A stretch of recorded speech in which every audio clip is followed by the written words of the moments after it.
अस्सलाम वालेकुम। कभी कभी ऐसा होता है ना कि रियाजी में कुछ अल्फाज सुनकर ही लगता है कि भाई ये कोई बहुत मुश्किल चीज़ होगी। आज हम एक ऐसे ही लफ्ज़ की गुत्थी सुलझाने वाले हैं। ये है वो लफ्ज लॉगरिथम। सुनने में थोड़ा भारी भरकम और पेचीदा लगता है ना। अगर ऐसा लग रहा है तो बिल्कुल फिक्र ना करें, अक्सर लोगों को ऐसा ही लगता है। लेकिन मज़े की बात यह है कि इस मुश्किल से नाम के पीछे जो आइडिया छुपा है वो हैरतअंगेज़ तौर पर बहुत आसान है। चलें मिलकर इसे बिल्कुल आसान ज़बान में समझते हैं। तो एक काम करते हैं, इस मुश्किल लफ्ज़ को ना थोड़ी देर के लिए साइड पे रख देते हैं और एक बहुत ही आसान ज़रब के सवाल से शुरुआत करते हैं। अच्छा, तो ये एक सीधा सादा सवाल है। अगर हम 2 को खुद से 3 बार ज़रब दें तो जवाब क्या आएगा? यानी 2 ज़रब 2 और फिर जो जवाब आए उसे फिर 2 से ज़रब देना है। बहुत आसान है, ठीक? और इसका जवाब बिल्कुल साफ है, 8। ये एक सीधा सवाल है जिसे हम अक्सर पावर या एक्सपोनेंट निकालना भी कहते हैं। अब आते हैं असल बात पर, वो लम्हा जहां सब कुछ समझ आ जाएगा। लॉगरिथम दरअसल इसी सवाल को उल्टा करके पूछने का नाम है। सीधे सवाल में हम पूछते हैं जवाब क्या होगा, जबकि लॉगरिथम में हम पूछते हैं जवाब तो ये है, लेकिन यहां तक पहुंचने में कितने कदम लगे। तो बस लॉगरिथम की तारीफ इतनी सी है। ये वो सवाल है जो पूछता है कि एक खास नंबर हासिल करने के लिए हमें शुरू वाले नंबर को खुद से कितनी बार ज़रब देनी पड़ी। ठीक है, थ्योरी तो हो गई।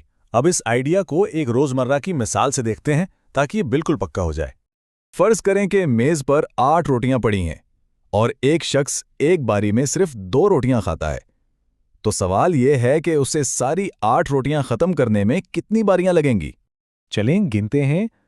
पहली बारी में उसने 2 रोटियां खा लीं, फिर दूसरी बारी में 2 और खाएं और आखिर में तीसरी बारी में आखिरी 2 रोटियां भी खत्म हो गईं। तो हमारी रोटी वाली पहेली का जवाब क्या निकला? बहुत आसान, उसे 3 बारियां लगीं। और यही तो असल बात है। इस पूरी कहानी में ये जो जवाब आया ना 3, यही लॉगरिथम है। देखा, ये सिर्फ उन बारियों या कदमों की गिनती है जो हमें अपने नतीजे तक लेकर गए।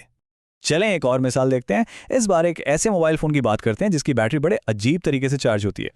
जरा तसव्वुर करें कि बैटरी 1% से शुरू होती है और हर गुजरते मिनट के साथ 10 गुना बढ़ जाती है। तो 1 मिनट बाद ये 10% हो गई, 2 मिनट बाद 100% और 3 मिनट बाद 1000%। अब पूछते हैं वही उल्टा सवाल। अगर आप फोन की स्क्रीन पर देखें और वहां 1000% चार्जिंग नजर आए तो इसका क्या मतलब है? चार्जिंग पर लगे हुए कितना वक्त गुजर चुका है? जवाब हमारे आंखों के सामने है, जैसा कि हमने टाइमलाइन में देखा, 3 मिनट गुजरे हैं। तो देखें, एक बार फिर जवाब 3 ही आया। हम सिर्फ यही पूछ रहे हैं कि इस नतीजे तक पहुंचने में कितने कदम या इस केस में कितना वक्त लगा।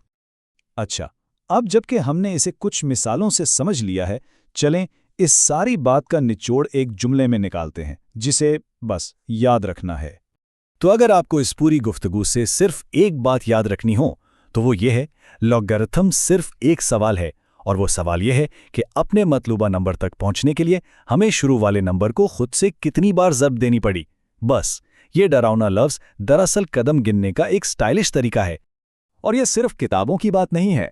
ज़लज़लों की शिद्दत बताने वाले रिक्टर स्केल से लेकर केमिस्ट्री में तेजाबियत नापने वाले पीएच स्केल तक लॉगरिथम हमारी दुनिया में हर जगह इस्तेमाल होते हैं। तो अगली बार जब ये लफ्ज़ सामने आए तो याद रखिएगा कि ये सिर्फ एक उल्टा सवाल है। मुस्कुराएं और रियाजी को समझने का एक मौका ज़रूर दें।